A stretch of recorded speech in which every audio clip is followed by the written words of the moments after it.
함께 보셔야 하는 말씀은 신약 성경 누가복음 19장 10절입니다.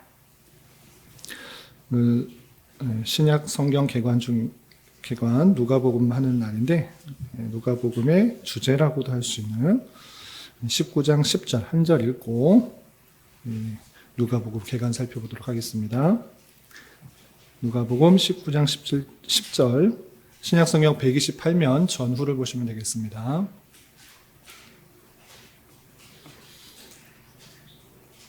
찾으셨나요? 함께 봉독합니다. 인자가 온 것은 잃어버린 자를 찾아 구원하려 함이니라. 아멘. 잘 오셨습니다. 수요일에는 성경 개관을 살펴보고 있습니다.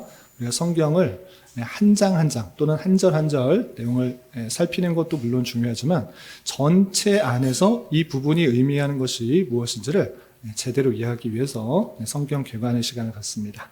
물론 주일날 설교 본문을 설명하기 전에 이 책이 어떤 책인가, 어떤 내용이 담고 있는가 대략적으로 설명하지만 너무나 부족하여서 설명할 시간이 부족하여서 성경 개관의 시간을 수요일날 갖고 있는 것입니다. 우리는 창세기부터 한 권 한 권씩 나가고 있고 오늘은 42번째 책인 누가복음을 하는 시간입니다.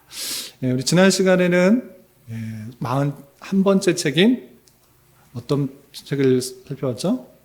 마가복음. 마태, 마가, 누가, 요한 이 네 개의 복음서를 사복음서라 하는데 특별히 마태, 마가, 누가 이 세 개의 복음서를 뭐라고 한다고 그랬죠? 공관복음. 같은 관점 안에서 쓰여져 있어서 거의 같은 많은 비슷한 내용들이 있기 때문에 공관복음이다라고 했습니다. 그럼에도 불구하고 똑같은 관점에서 똑같은 이야기를 세 번씩이나 할 필요가 있는가? 그렇지 않고 특징이 있는 것입니다. 마태복음의 특징이 어떤 것이라고 했죠? 혹시 기억나시나요? 누구를 대상으로 쓴 것이다? 이방인입니까? 유대인입니까? 유대인. 유대인들을 대상으로 썼기 때문에 그 내용을 보면 같은 예수님께서 어떻게 태어나셨고 어떤 사역을 하셨고 어떻게 돌아가셨는지 그 내용이 복음서에 다 들어있지만 마태복음을 잘 읽어보면 어떤 성경의 인용이 많다? 구약 성경 인용이 대단히 많다. 구약 성경을 알고 있는 사람, 잘 알고 있는 사람이 유대인이기 때문에 유대인에 썼다라는 증거가 될 뿐만 아니라 그 마태복음 가장 먼저 어떤 내용이 나오죠? 예수님의 족보. 예수님의 족보. 아브라함과 다윗의 자손 그 계보를 아는 사람, 관심 있는 사람은 이방인이 아니라 유대인인 것입니다.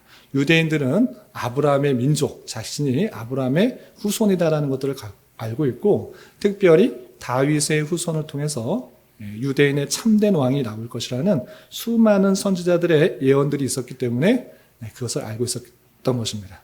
그래서 마태복음은 유대인들을 대상으로 1차 독자 유대인들을 대상으로 구약 성경에 예언되었던 수많은 예언들이 예수 그리스도를 통해서 다 이루어졌다. 성취되었다. 그것이 거의 50회 이상 직간접적으로 계속적으로 표현하면서 구약 성경이 이루어진 응답된 것이 예수님이다라는 것들을 알려주고 있고 특별히 예수님에 대해서 말을 할 때 유대인들이 그렇게 기다렸던 유대인의 왕 그 왕이 예수다라는 것들을 밝혀주고 있습니다.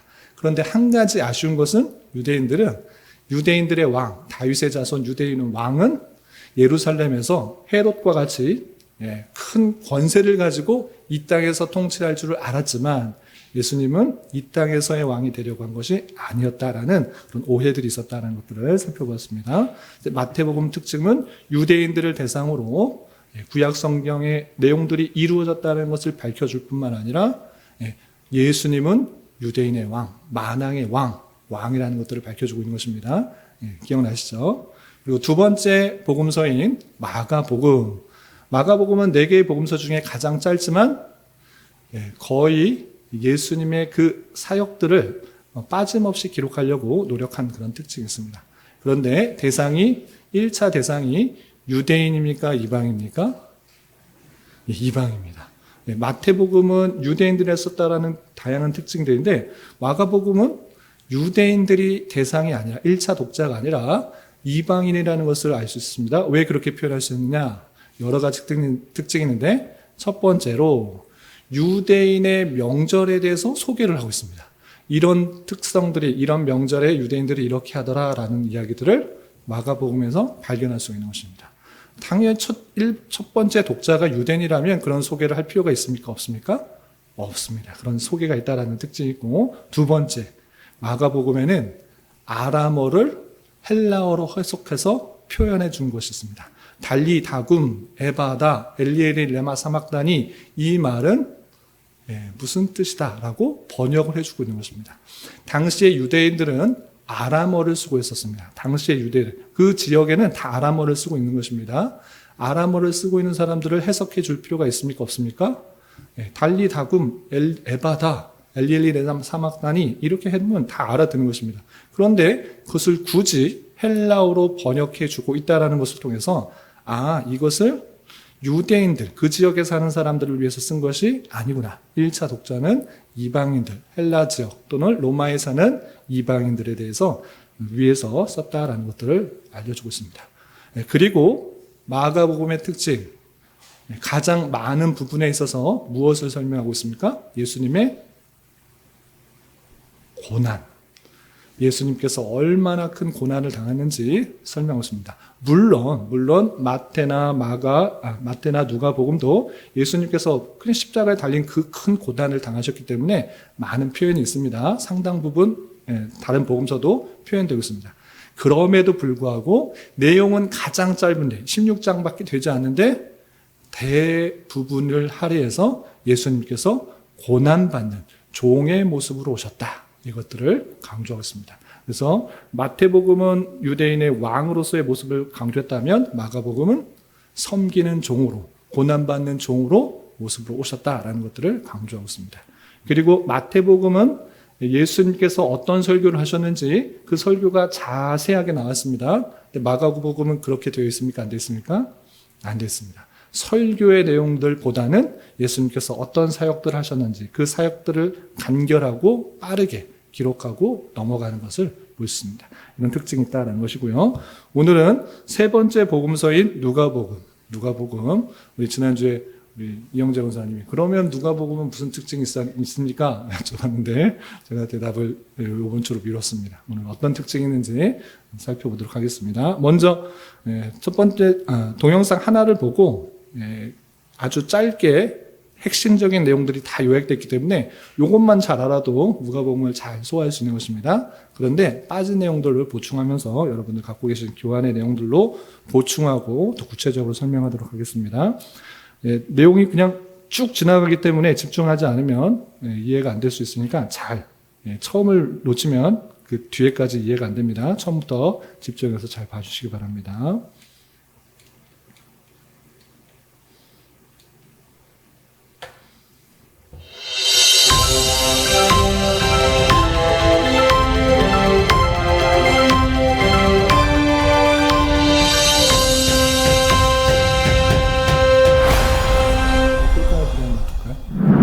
안녕하세요. 이번에는 누가복음에 대해 살펴보겠습니다. 누가는 헬라어 이름으로 저자 누가는 유대인이 아니라 이방 기독교인입니다. 그는 복음서를 기술하는데 높은 수준의 헬라어를 사용한 것으로 보아 상당한 교육을 받았을 것으로 추측할 수 있습니다. 실제로 누가복음은 모든 복음서 중 가장 포괄적이며 분량도 신약에서 가장 많으며 또 다른 저서인 사도행전까지 더하면 그의 저술 분량이 신약의 약 4분의 1에 해당되므로 누가는 신약에서 제일 중요한 저자 중 하나라고 해도 과언이 아닙니다. 꼭 그가 이방인이라 그런 것은 아니겠지만 누가복음의 가장 큰 특징은 복음의 보편성이라 말할 수 있습니다. 누가복음은 서두에 나오는 데오빌로처럼 기독교의 우호적인 이방인들을 염두에 두고 쓴 것입니다. 복음서는 예수 그리스도의 오심을 구약에서 약속된 메시아 예언의 성취로 제시하는 것에서 멈추지 않고 하나님의 구속사와 세상의 역사를 연결시키므로 역사를 주관하시는 하나님을 부각시키며 전개됩니다. 예를 들어 1장 5절에 유대왕 헤롯 때, 2장 1절에 그때에 가이사 아구스도가 영을 내려, 3장 1절에 디베르 황제가 통치한 지 15해 등의 표현을 보면 세속적 역사와 연결시키는 노력을 하고 있음을 알 수 있습니다.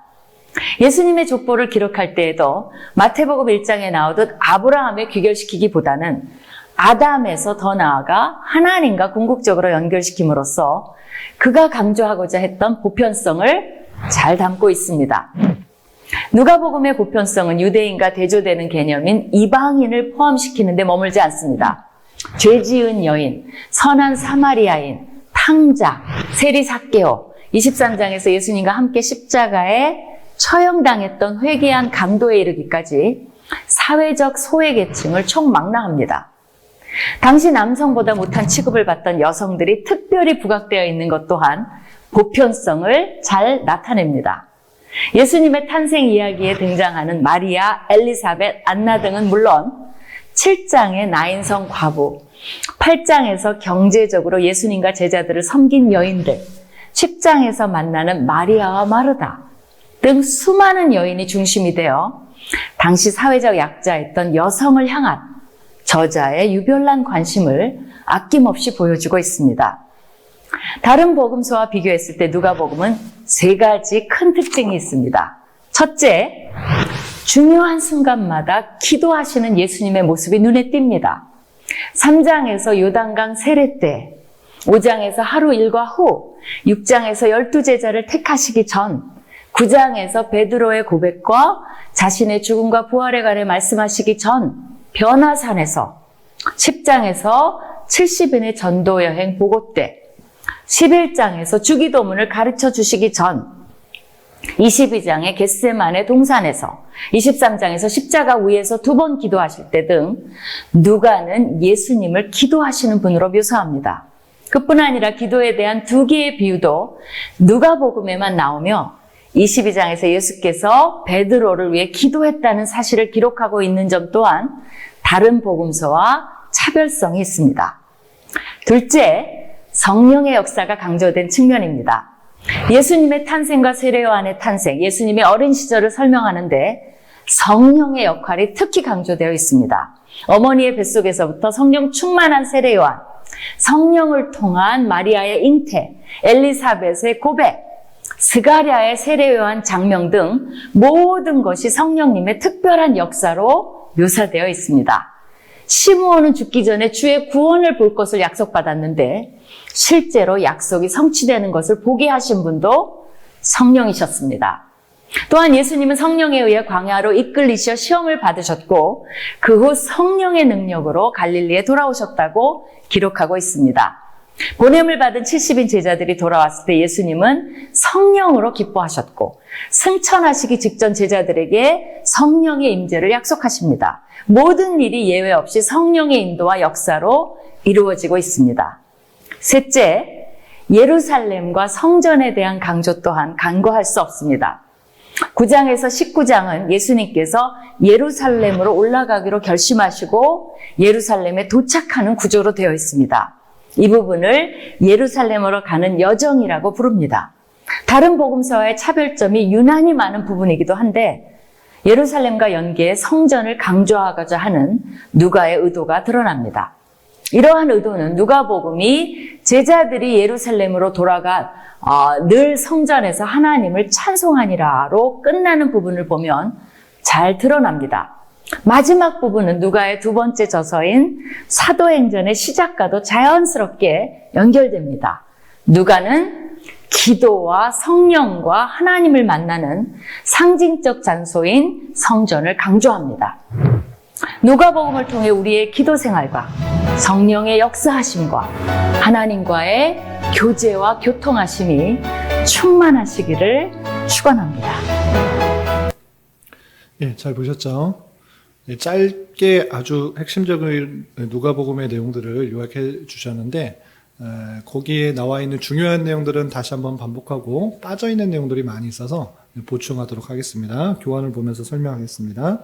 자, 1페이지 책 제목은 카타루칸으로 되어 있습니다. 헬라어 성경 원문에는 카타루칸으로 되어 있는데 이것은 누가의 의한이라는 뜻이고 이것을 헬라어로 번역한 영어 성경을 통하여서는 The Gospel According to Saint Luke에서 누가에 따른 복음으로 제목을 붙여서 오늘날의 누가복음으로 불려지는 것입니다.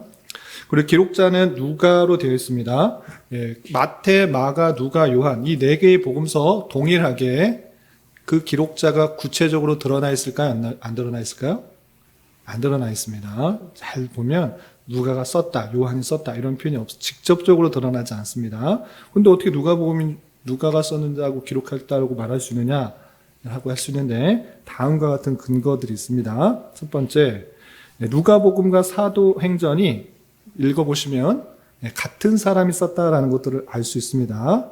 그런데 이 누가복음 끝과 이 사도행전이 이어지는 그 특징에 의해서 같은 사람이 썼는데 그럼 사도행전은 누가 썼는가라고 했을 때 당연히 사도행전은 바울이 썼다라는 것들이 드러날까요? 안 드러날까요? 네, 드러나는데 바울과 아주 밀접하게 사도행전 누가 썼는데 사도행전의 주 내용이 사도 바울의 전도 여행인 것입니다. 아시죠? 사도 바울의 전도 여행인데 그 내용들을 다 아는 사람이 누구인가라고 할 때 누가라는 그 추측을 할 수가 있는 것입니다. 누가가 2차와 3차 전도 여행을 따라다녔기 때문에 누가라는 그런 힌트가 되고 또 누가복음의 내용을 최초 기록자가 예수님을 직접 만난 사람이 아니라라는 것을 알 수 있습니다. 1장 1절부터 4절까지 보면 나는 예수님을 따라다니지 않았다라는 그런 힌트가 되는 표현이 있습니다. 그렇기 때문에 예수님의 직접 만나지도 않았고 직접 제자가 아니라는 것도 알 수가 있고 또 누가복음을 읽어보면 우리는 한글로 되어 있기 때문에 특징은 잘 알지 못하지만 원문을 보면 대단히 고급 헬라어, 좀 유식한 사람들이 쓰는 헬라어가 많이 사용됐다는 것을 알 수 있습니다.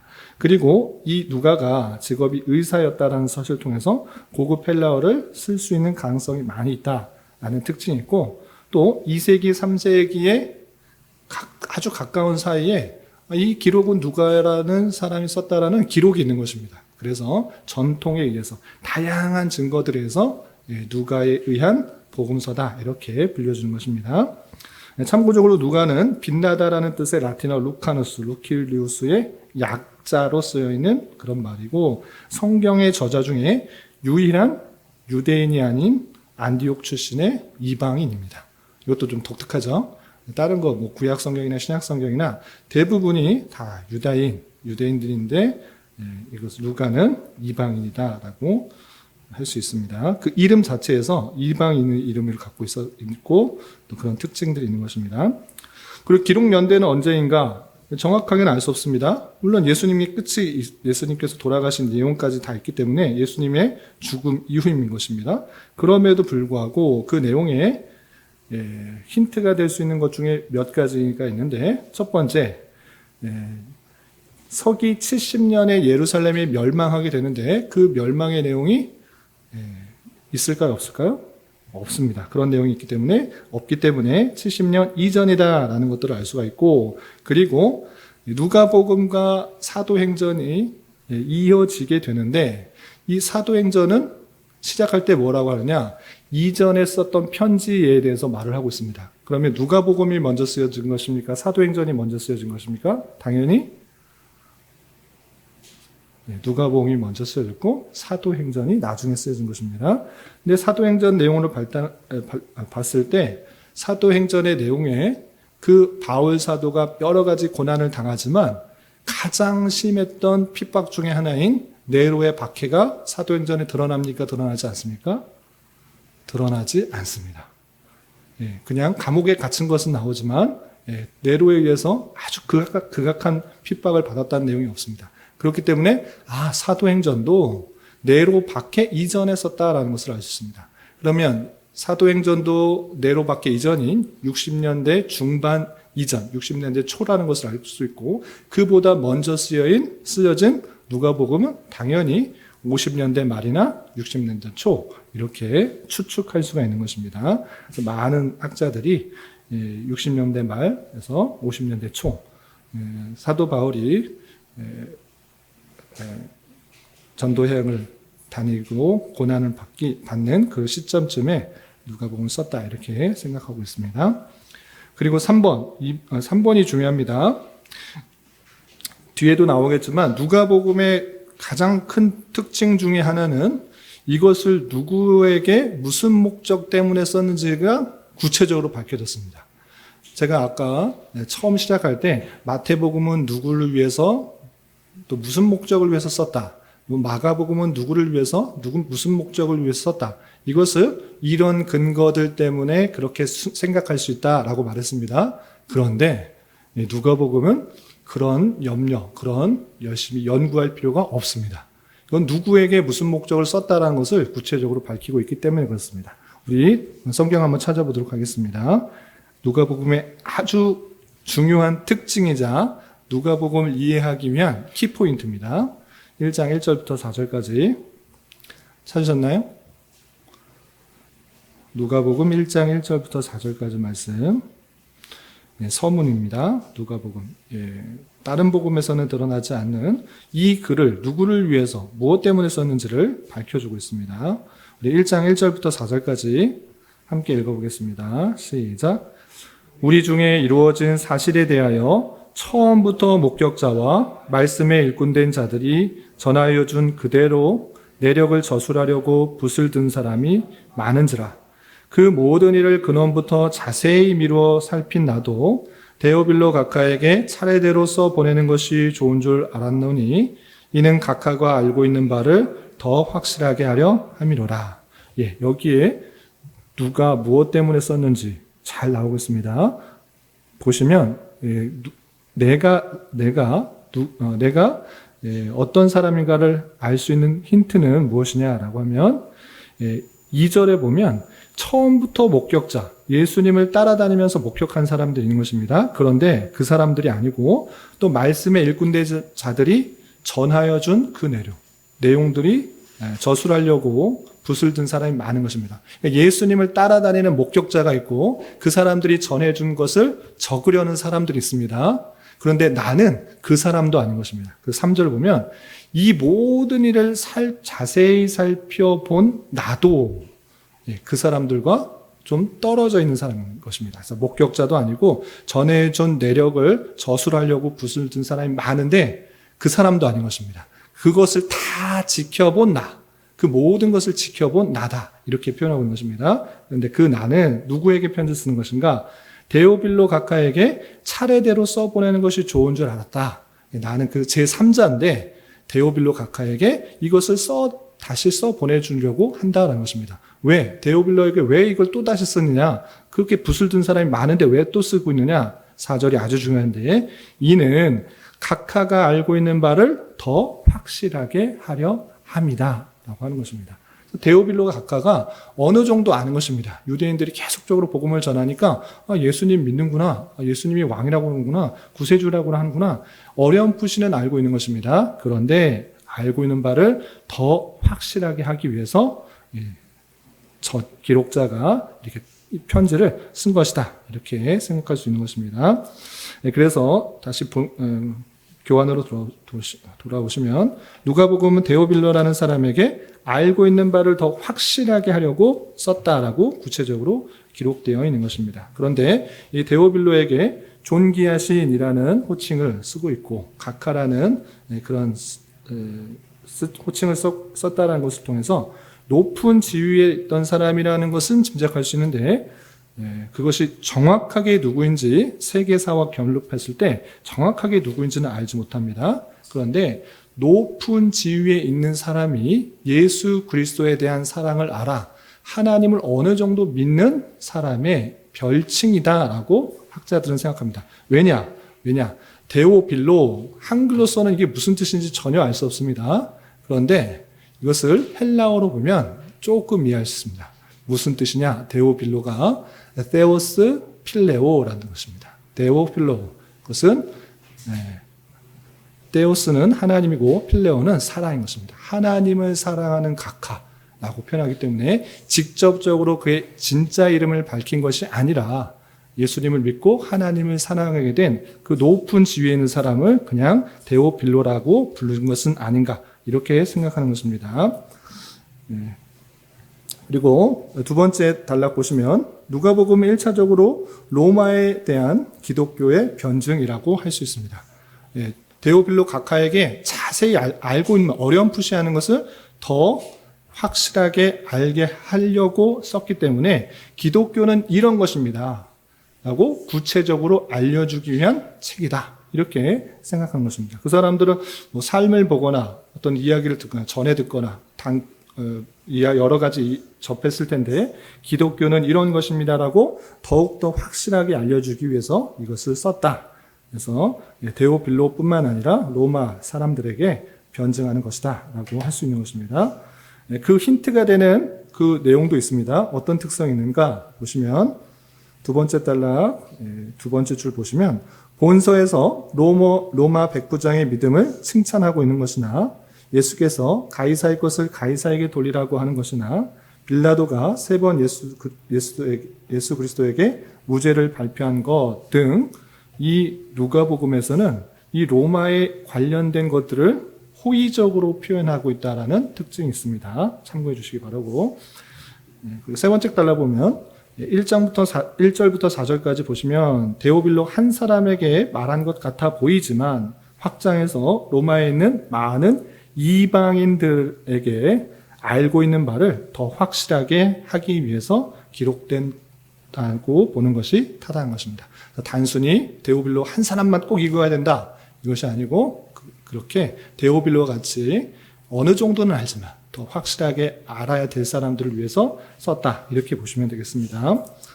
네, 그리고 주제 2가지로 정리하겠습니다. 여러 가지 것들을 두시지만 이 누가복음에서 더욱더 강조되고 있는 2가지. 첫 번째는 흠없는 인자이신 예수입니다. 다른 것과 다른 복음서와 비교하겠습니다. 마태복음은 유대인의 왕으로서의 예수, 마가복음은 섬기는 고난받는 종으로서의 예수, 누가복음은 흠없는 인자로서의 예수라는 것입니다. 인자가 뭡니까? 인자? 말 그대로 사람의 아들이라는 표현인데 구약 성경에 나와 있는 그 표현을 그대로 인용해서 정말 사람의 모습으로 왔다라는 것들을 강조하는 표현인 것입니다.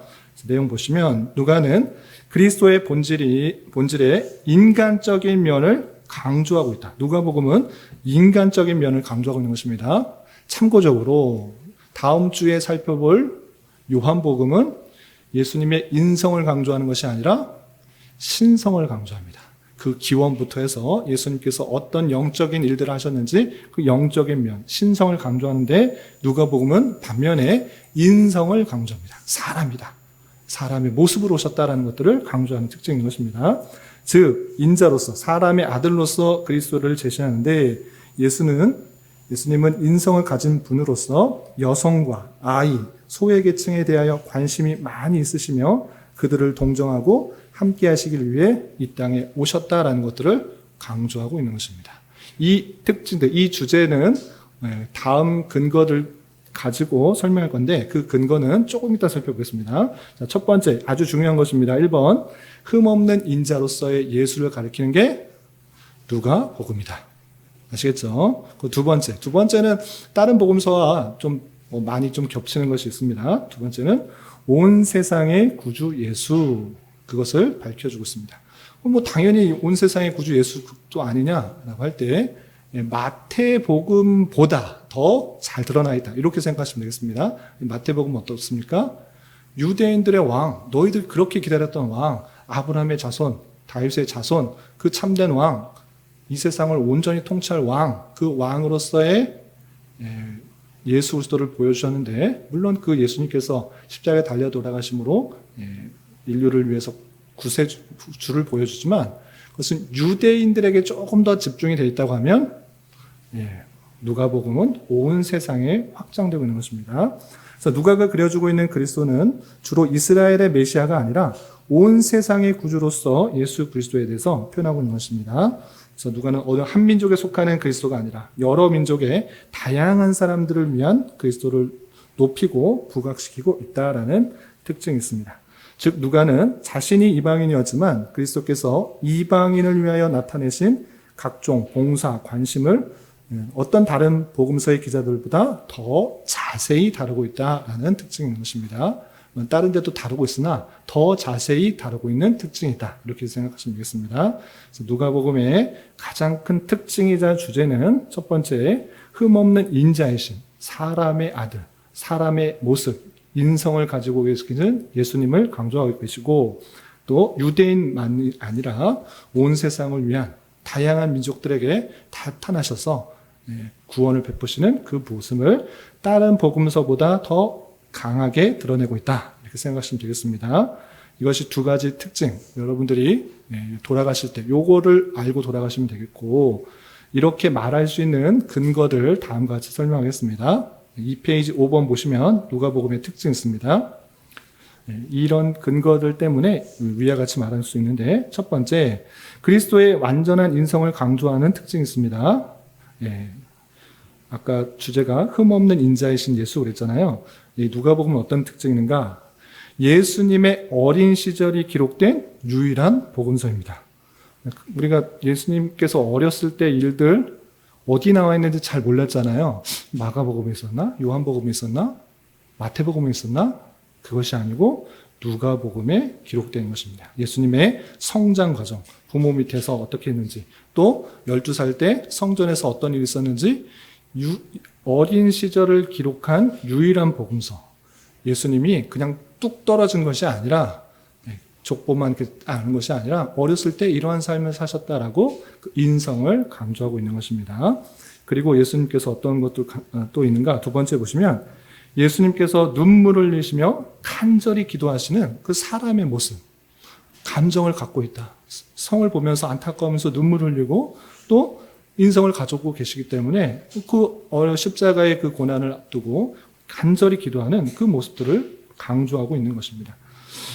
그리고 세 번째 보시면 인성 표현은 식사에 많이 언급되는 것을 보십니다. 줄이신 모습, 그리고 또 찾으시는 모습들, 그런 것을 통하여서 예수님께서 사람이다. 너희들 예수님을 생각할 때 그냥 신으로 생각하지 마라. 아무것도 흠없는 그냥 영적인 존재다. 먹지도 않고 또 느끼지도 않고 아무것도 필요 없는 그런 사람, 그런 자가 아니고, 어렸을 때는 이런 일도 있었고, 또 어떤 감정도 느끼고, 기도하시고, 또 시장하시기도 하고, 배가 고프시기도 한 그런 분이시다라는 것들을 보여주는 것입니다. 그런데 그런 분이 십자가에 달려 돌아가셔서 구속을 이루셨다라는 그 표현들을 할 수 있는 것입니다. 참고적으로 구속이라는 말이 신약 성경에 처음 등장한다라는 그런 누가복음의 특징이 있습니다. 그리고 두 번째, 거의 비슷한 건데 두 번째는 여성, 어린아이, 소외계층에 대해서 아주 많이 표현하고 있습니다. 그도 그럴 것이, 이 목적이 그랬습니다. 목적이 뭐였습니까? 데오빌러 각하여 어느 정도 아시는데 아시는 바에 대해서 더 확실하게 하려고 알려주는 것입니다. 라고 하면서 예수님은 이런 일들 뿐만 아니라 이런 일도 했습니다. 라고 해서 다른 복음서에서는 알려주지 않은 내용도 많이 담겨있는 것입니다. 그래서 마태복음과 마가복음은 상당히 유사합니다. 거의 마가복음의 90%가 마태복음에 있습니다. 거의 비슷한 내용인데 누가복음은 당연히 알고 있는 바를 더 확실하게 하기 위해서 다른 내용, 거기에 없는 내용들로 더 많이 해서 예수님은 이런 일도 하셨습니다라고 알려주고 있는 것입니다. 특히 누가복음에 보면 소외계층, 여성, 어린아이들에 대해서 많이 나오고 있다는 것입니다. 어떤 것들이 나오냐? 장과 절은 여러분들 교환에 있으니까 읽지는 않겠습니다. 죄 지은 여인에 대해 나오고, 선한 사마리아인에 대해서 나오고, 탕자의 비유, 여기서 탕자라는 말은 안 나오지만 어떤 아이가 다 재산을 탕진하고 거의 거지처럼 돌아온 그 사람에 대해서도 나오고, 세리 삭개오, 또 십자가 달려 회개한 강도 등 소외계층에 대한 여러 이야기가 다른 곳에서보다 훨씬 더 많이 나온다라는 특징이 있고요. 또 여성들에 대해서 대단히 많이 나옵니다. 마리아와 엘리사벳, 안나, 사렙다 과부, 시몬의 장모, 나인성 과부, 예수를 섬긴 여인들, 십자가의 여인들, 부활일의 여자들 등 여인이 다른 복음서에보다 훨씬 더 많이 설명되고 있는 것입니다. 그래서 어느 정도 다른 복음서 설명되고 있는데 더 확실하고 구체적으로 어떤 일이 있었는지 더 자세하게 설명하고 있다라는 것입니다. 유대인들과 또 사건 중심의 마태와 마가와 달리 아주 자세하게 이런 것들을 다 설명하고 있다라는 특징이 있는 것입니다.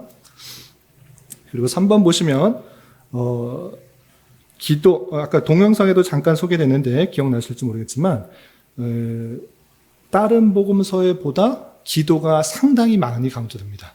예수님께서도 기도를 하셨다는 것들을 계속적으로 표현하고 있습니다. 어떤 일들이 있었는가 보시면 3번에 1번입니다. 3페이지 3번에 1번입니다. 예수님께서 기도하시는 장면을 대단히 강조하고 있는데 예수님께서 세례자 요한에게 세례 받으신 후 기도하셨고 들에서 기도하셨고 산에서 기도하셨고 홀로 기도하셨고 오랫동안 기도하시고 무릎을 꿇고 기도하셨다라는 그 내용들을 구체적으로 밝혀주고 있습니다. 아울러 12제자를 부르시기 전에도 기도하셨고 베드로에게 신앙 고백을 받기 전에도 기도하셨고 죽음을 예고하는 변화산에서도 기도하셨고 감난산에서 순환을 앞두고 간절히 기도하시고 십자가상에서도 기도하셨다라는 내용들로 대단히 많이 기도를 강조하고 있는 특징이 있습니다. 예수님께서 물론 인성도 가지고 계시지만 그 기도에 대한 그 강조를 누가복음은 대단히 많이 강조하고 있습니다. 예수님께서 기도하는 장면을 많이 기록했을 뿐만 아니라 그 제자들에게도 기도하는 내용들이 구체적으로 잘 드러나고 있습니다.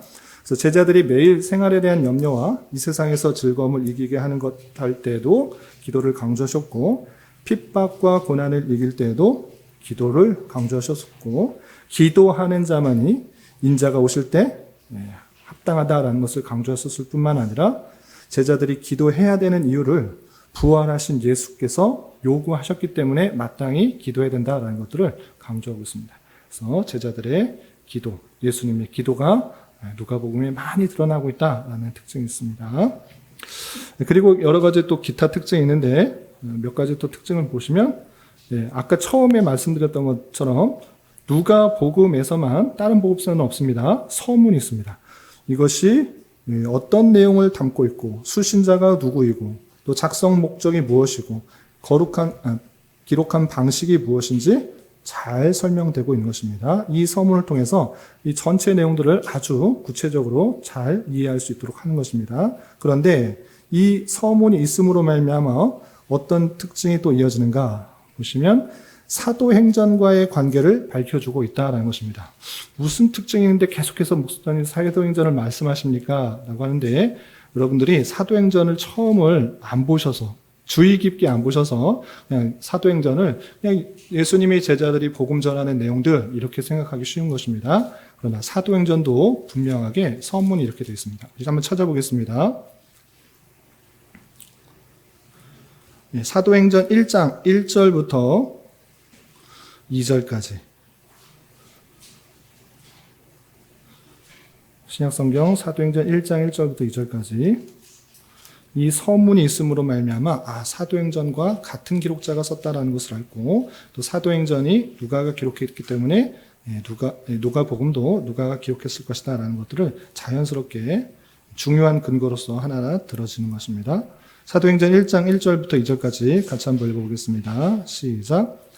데오빌로여, 내가 먼저 쓴 글에는 무릇 예수께서 행하시며 가르치시기를 시작하신부터 그가 택하신 사도들에게 성령으로 명하시고 승천하신 날까지 이를 기억하였노라. 데오빌로, 여기 누가복음에서 나왔던 그 데오빌로와 같은 데오빌로인 것을 알고 먼저 쓴 글에는 이라는 것을 통해서 누가복음을 먼저 썼고 그리고 그 뒤를 이어서 사도행전이 있었다라는 것을 알 수 있습니다. 왜 그런가? 먼저 쓴 글엔 무슨 내용이 있었는가?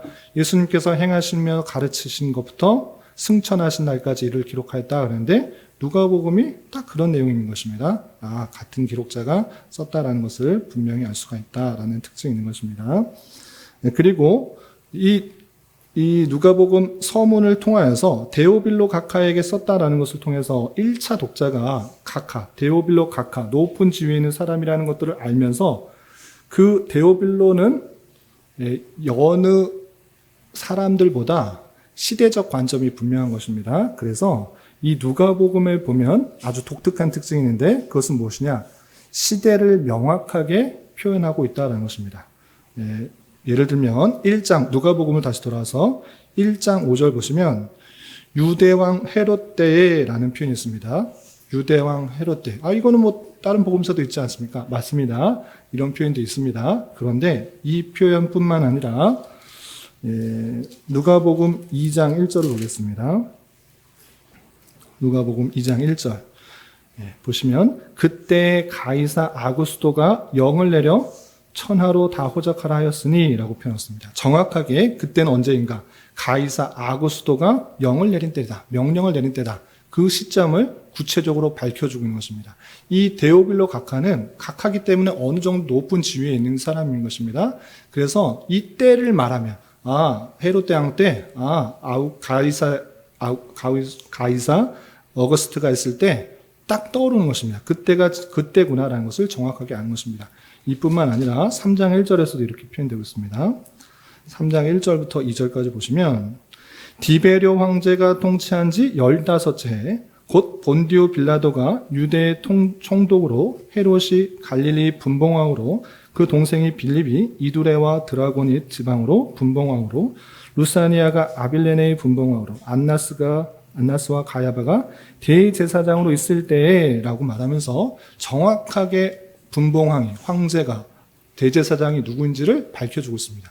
일반 사람들은 이게 누구인지 그때 대제사장이 누구였는지 분봉왕이 누구였는지 이방인들은 잘 알 수가 없습니다. 그러나 1차 독자가 데오빌로 각하였다라는 것을 통하여서 이때가 그때다 말하면 척하면 척하게 알아듣는 것입니다. 그래서 정확한 시대를 말하면서 1차 독자가 구체적으로 이때가 그때 어떤 일이 있었구나라는 것을 시대적으로 알 수 있게 하는 좋은 특징이 있다는 것입니다. 그리고 두 번째, 예수님의 탄생시 1장에 이어보면 2장에는 예수님의 탄생시 목자들의 방문한 관한 기사를 싣고 있습니다.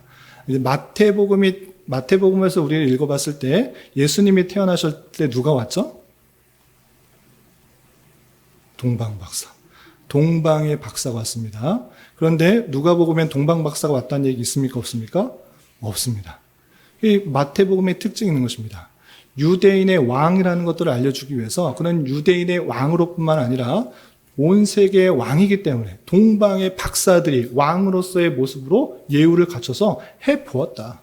이래도 왕이 아니냐라고 알려주는 것인가 하면 누가복음에서는 왕 얘기를 하지 않습니다. 인자, 사람으로 오셨다라는 것을 강조하기 위해서 목자들의 방문 기사를 보여주고 있는데 이 목자라는 특징이 무엇인가라고 할 때 소외된 계층에서 나오는 사람입니다. 목자는 그냥 들판에서 그냥 양 지키고 자는 그런 사람입니다. 그런데 그자에게도 큰 기쁨의 좋은 소식이 있다. 하늘에는 영광, 땅에는 기뻐한 사람들의 입은 자들의 평화다라고 하면서 큰 기쁨의 좋은 소식을 그들에게 알렸다라는 것들을 강조했습니다. 마태복음과 차이가 있는 것입니다.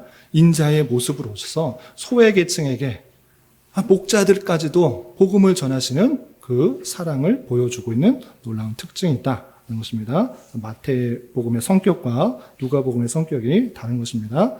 마찬가지로 족보의 독특성이 드러나는데 마태복음에만 예수님의 족보가 나오는 것이 아니라 누가복음에도 어떻습니까? 족보가 나옵니까? 안 나옵니까? 나옵니다. 누가복음에도 족보가 나오는데 이 족보가 근데 좀 차이가 있습니다.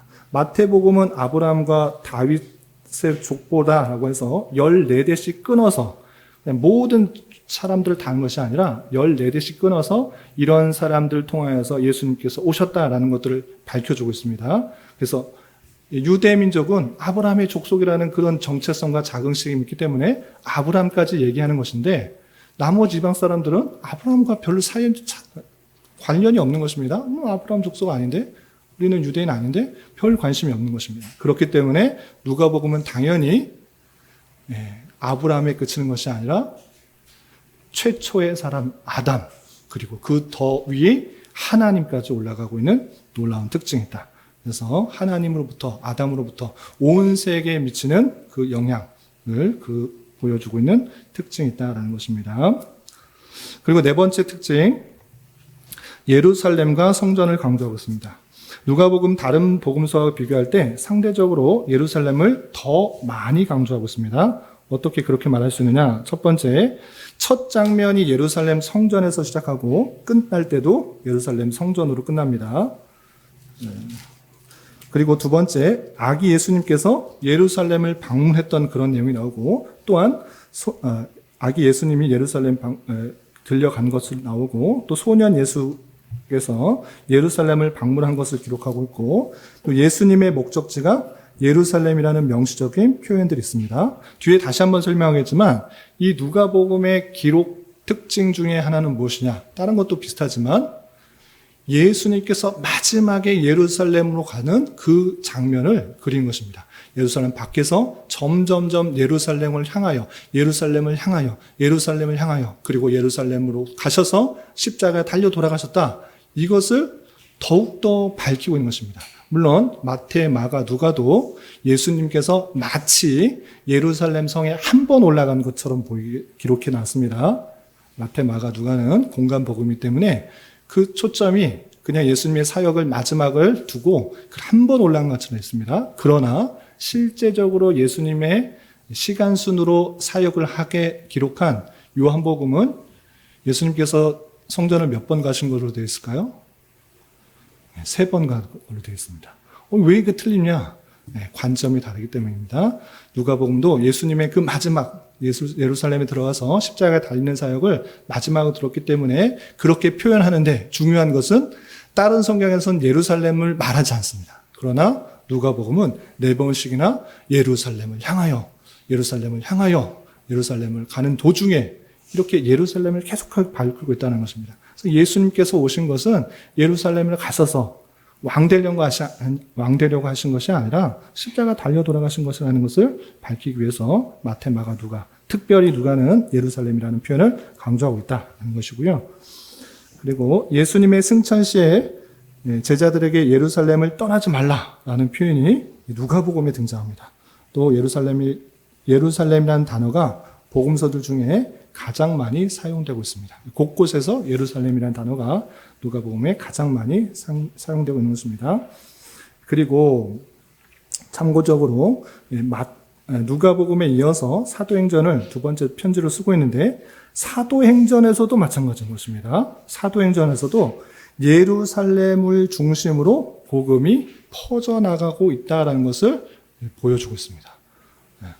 예루살렘과 사마리아, 온 유대와 사마리아와 땅끝까지 이르러 네 증인이 되리라 라고 했던 그 말씀이 어떻게 이루어지는지를 보여주는 것이 사도행전인 것입니다. 이렇게 예루살렘을 중심으로 이 누가가 계속적으로 강조하고 표현하고 있다는 특징이 있는 것입니다.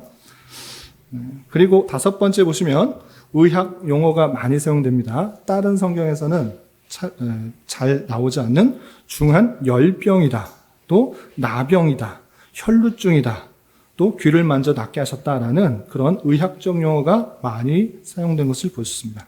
그런데 아까도 잠깐 말씀드렸다시피 누가는 이방인으로서 사도 바울과 2차, 3차 전도여행을 다니면서 의사의 역할들을 한 사람인 것입니다. 그래서 의학적 용어가 자연스럽게 그 병이 무엇인지를 보고 알고 또 구체적으로 설명하고 있는 것입니다. 그리고 마지막 찬송시가 많이 나옵니다. 다른 성경에서는 찬송시가 등장하지 않은데 예수님께서 태어나실 때 그 찬송시가 여러 개 등장하고 있습니다. 그래서 마리아의 노래, 사가랴의 노래, 천군의 노래, 시몬의 노래 등 찬송시가 많이 나온다는 그런 특징인 것입니다. 이런 특징들이 나오게 된 이유는 다시 한번 처음으로 돌아가서 1장 1절부터 4절까지 나오는 그 기록 목적에서 나오는 것입니다.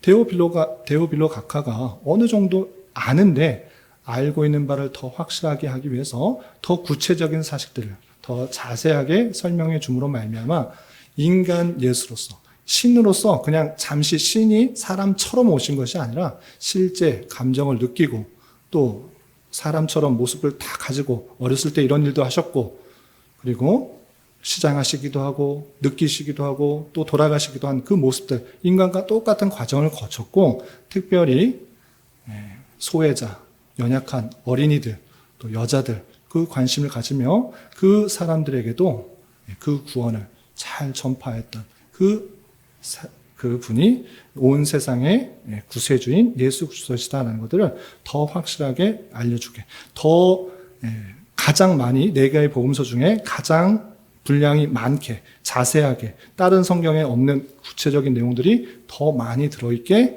누가복음을 기록했다, 이렇게 생각해 보시면 되겠습니다. 정리되셨죠?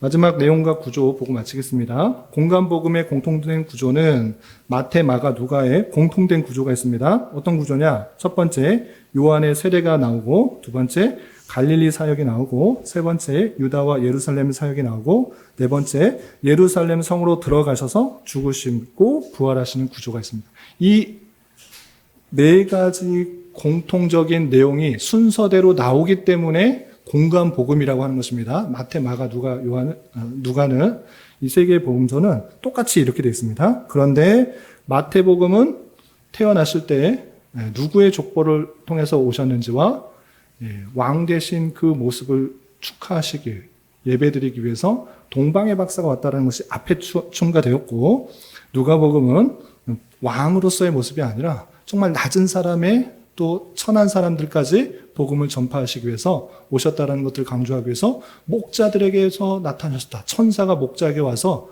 큰 기쁨의 좋은 소식을 알려주겠다 하고 알려주고 그 목자들이 와서 경배했다라는 내용을 강조하고 있는 것입니다. 그 특징만 봐서도 누가복음이 소외된 자, 연약한 자, 어린아이들, 여자들, 또 세리들 이런 사람들에 관심이 있고 그런 사람의 모습으로 정말 친근히 다가오신 예수님이라는 것들을 강조하고 있구나라는 것들을 살펴볼 수가 있는 것입니다. 그리고 누가복음은 거기에다가 예수님의 출생 기록에 세례 요한의 출생 기록이 어떻게 되는지, 세례 요한이 어떻게 태어나는지 그것까지도 구체적으로 설명해 주고 있다라는 특징이 있고요. 또 공간복음은 예수님의 십자가 사역을 이루기 위해 예루살렘을 최종 목적지로 향하고 있음을 기준으로 기록하고 있는데 공통되게 그렇게 예수님께서 예루살렘에 가신 것이 딱 한 번이냐, 마지막 성에 딱 들어가서 성전 정화하시고 또 바리새인들과 논쟁하시고 또 붙들려가지고 십자가 달린 것처럼 보이지만 실제로 한 번 가신 것은 아닙니다. 요한복음에 의하면 3번 명절 때 다 가셨다는 것을 알 수 있습니다. 그런데 이렇게 마지막 핵심적인 사역을 마지막 두면서 표현하고 있는데 특별히 누가복음에서는 그리스도께서 예루살렘을 향하여 여행한다라는 표현을 4번씩이나 강조하면서 표현하고 있다라는 특징이 있다라는 것입니다. 이것이 누가복음의 특징인 것입니다. 그리고 구조는 예수님께서 어떻게 사역을 준비하셨고 또 실제로 어떤 사역을 하셨고 순환과 부활당하셨다라는 것들은 다른 복음서, 공간 복음서가 거의 같으니까 장을 크게 외울 필요는 없고 이런 식으로 나눌 수 있다. 성경학자마다 조금씩 다르기 때문에 참고해 주시면 되겠습니다. 그리고 옆에 메모란에 세부적인 내용들이 있는데 이것도 그냥 참고해 주시고 누가복음은 데오빌로 각하에게 아는 바를 더 구체적으로 알려주기 위해서 다른 복음서에는 없는 더 구체적이고 확실한 내용들을 알려줄 뿐만 아니라 인자의 모습으로, 인간의 모습으로 정말 사람의 모습으로 이 땅에 오셔서 택하신 백성들을 구원하시기 위해 여러 일들을 행했다라는 것들을 강조하고 있다. 이렇게 생각하시면 되겠습니다. 정리되셨나요? 다음 주에는 이제 공간복음 끝났고 요한복음 읽을 것입니다. 요한복음은 특징이 좀 달라요. 누가복음과 비교하면 인성의 모습, 인자의 모습으로 오셨다라는 것들을 강조했다면 요한복음은 영적으로 오셨다라는 것들을 강조하면서 영적 의미를 많이 강조하고 있는데 그 특징의 자세한 부분은 다음 주에 살펴보도록 하겠습니다. 기도하고 마치겠습니다. 하나님 아버지 감사합니다.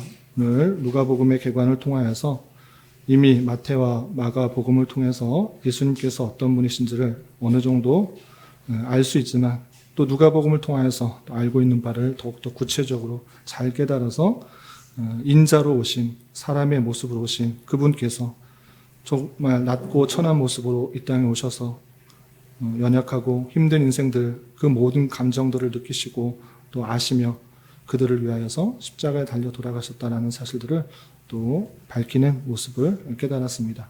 이런 예수님을 잘 아는 자로서 누가복음을 더 깊고 자세하게 깨닫게 하시고 그 하나님의 놀라운 사랑을 아는 자로서 우리에게 주어진 삶을 힘있게 살아가되 내 힘과 능력으로 내 열심으로 살아가는 것이 아니라 나의 부족함과 연약함을 날마다 아뢰며 날마다 주님께 기도하고 간구하고 주님의 힘으로 살아가기를 힘쓰는 저희 모두 될 수 있도록 인도하여 주시옵소서. 특별히 교회 학교 아이들 주님께서 지켜주시고 학업하는 데 있어서 부족함이 없도록 인도하시고 그의 앞길, 그의 진로, 그의 달란트를 잘 발견하게 하여 주셔서 하나님의 선한 도구로만 귀히 쓰임받을 수 있도록 주님 은혜를 더하여 주시옵소서. 우리 교회 가운데 진리의 말씀이 온전히 선포되게 하시고 그 말씀을 듣는 것으로 인하여서 또 하나님의 은혜와 사랑과 또 자비와 또 위로를 얻어서 우리에게 맡겨진 자리에서 주님의 뜻을 온전히 이루기에 힘쓸 수 있는 저희 모두가 될 수 있도록 인도하여 주시옵소서. 돌아가는 발걸음도 안전하게 지켜주실 줄 믿으며 예수님의 이름으로 감사히 기도드리옵나이다. 아멘.